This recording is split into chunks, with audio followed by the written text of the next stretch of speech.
Alright, before I start this video, I'd just like to apologize for any background noise. This is like my 500th time trying to record this. But anyhow, I am back with yet another smoke alarm review slash demo video, I guess. And this is of a pretty exciting alarm. This being the General Electric 8201-301. Yes, that's right, I was finally able to get my hands on one of these. And I got it for a really good price too. The listing originally was going for $25, I believe, or around that. And I was able to get the seller to drop it down to $20. And then it was like $21 including shipping and stuff like that. So a really good price. Now this, as many of you know, was GE's very last square model before they started making these. And this is probably one of the most, I guess, nostalgic smoke alarms probably for people, because these were really common. Well, really common in houses, not on eBay. And they were really successful. Definitely one of GE's most successful. Of course, the most successful being the 8201-401Cs, which directly succeeded these ones.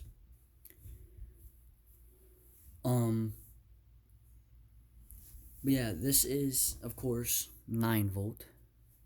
Here's the front of it. It has a little bit of paint on it, which is no big deal. Because for it being used, it's in really good condition. Besides the yellowing and the tiny bit of paint on it, it is in pretty much pristine condition. As many of you guys know, a pretty normal problem with these things is that they'll be missing the sensitivity covers. This one still has both of them. Although this one did have problems whenever I first got it. It was kind of like falling off, but I was able to fix it. And also, none of the cover latches or hinges are broken, which is another common thing that happens with these. And then also, none of the actual latches on them are broken either, so other than the paint and the yellowing, this thing is pristine. Now, the unit that directly preceded this, was this model, which is the General Electric 8201-201. Now, if I open these both up and compare them, you will see that they are basically identical. Of course, there are a few noticeable differences, such as the battery flag and battery holder, and of course the battery, as this is a 12.6-volt model. And whenever they switched to 9-volt, they just did away with the battery flag mechanism, which honestly, wasn't really a bad choice, because this mechanism here is pretty much useless. Anyone can just forget about the battery, and then this will stay in. So, yeah. And of course, you can. Another difference is the sensitivity adjustments. There's 2 on this one, and then there's only 1 here. Then there's like a capacitor or something here. So, yeah. And this one's missing its cover tab. It would have one of these. And another thing that you can also notice, that's not a difference, but you'll notice that there is still like an arrangement for a battery flag on the PCB here, and that's because they just use the same PCB, of course. And this one was probably GE's most successful 12.6-volt model. I've seen these a lot. Way more than, say, their original 8201-001. And I've seen it way more than the 8201-101, which actually preceded this one. Now that one looked, on the inside, of course the outside it was exactly the same as these. But on the inside it was completely different. That's the wrong side. It actually used the PCB for this alarm, but used a white battery flag like this one. It used, I'll get this one out of the way. it used this battery flag and this mechanism here instead of using this mechanism and this battery flag. And then it also used the wait, no, okay, no, it did use this. And there's one of those on Facebook right now, but the guy doesn't want to ship, so I'll be getting that. So anyhow, now before I give this a test, I just want to show all of the other well, actually, before I do that,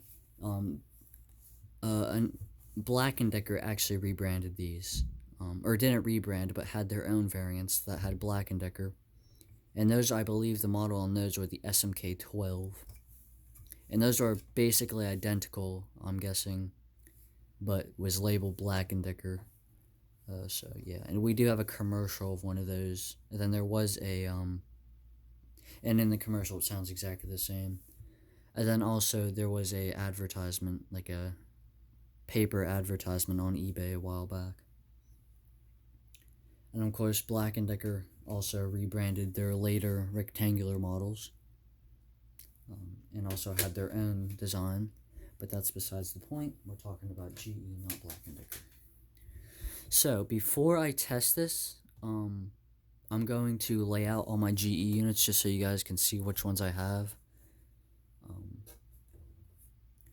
So this is the 8201-001, and I'll lay them out in order of when they came out. Then this came out at the same time, the 8202-001. And then around slightly after these came the 8203-001, which I actually got just 2 months ago. And then they had the 8205-001, which was basically this, but had different internals. I don't really want to talk about it because I think I've mentioned it in the video for this. And then they had the 8201-101. And then they made the 8201-201, the 8201-301. And then they also had an 8201-301A, but that my friend actually got, Leah Woods. But from what she's shown me, it's labeled 8201-301. It's just the box and the manual are labeled 8201-301A.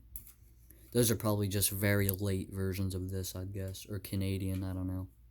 And then they switched to these models later on, which they had this is actually an SMK 6/M1, but there's also the 8201-401C, which is the most common, the 8201-401, the SMK2, which is the travel century, home and away travel century, or home and away. Travel century is a name of another travel one. They also had then they had the SMK 6/M1, which is this model, and then they had the SMK 6/M2, which was exactly the same from what I know, just slightly later. So yeah, I am now going to move all these to the side.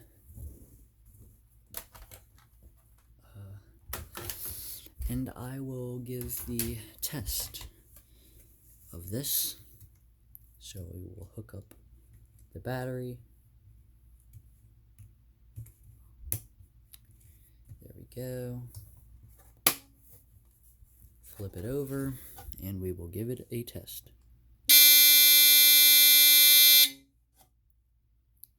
And yeah, there it is, the classic star buzzer sound. So yeah, I really like the sound of this, so I'm happy it works. I really like the sound of these.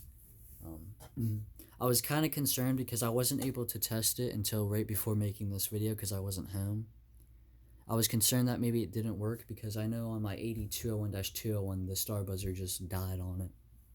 So I'm glad it works, and it sounds really healthy too, for being used.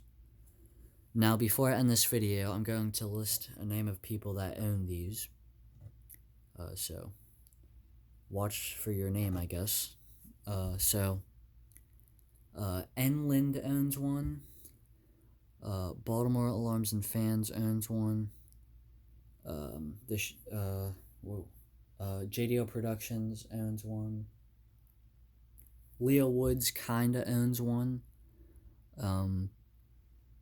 Fair Electric Elevators owns one. Jack or Kiara Williamson used to own one. I'm not sure if he still does or not. I don't know. And then there was someone else. Oh, actually,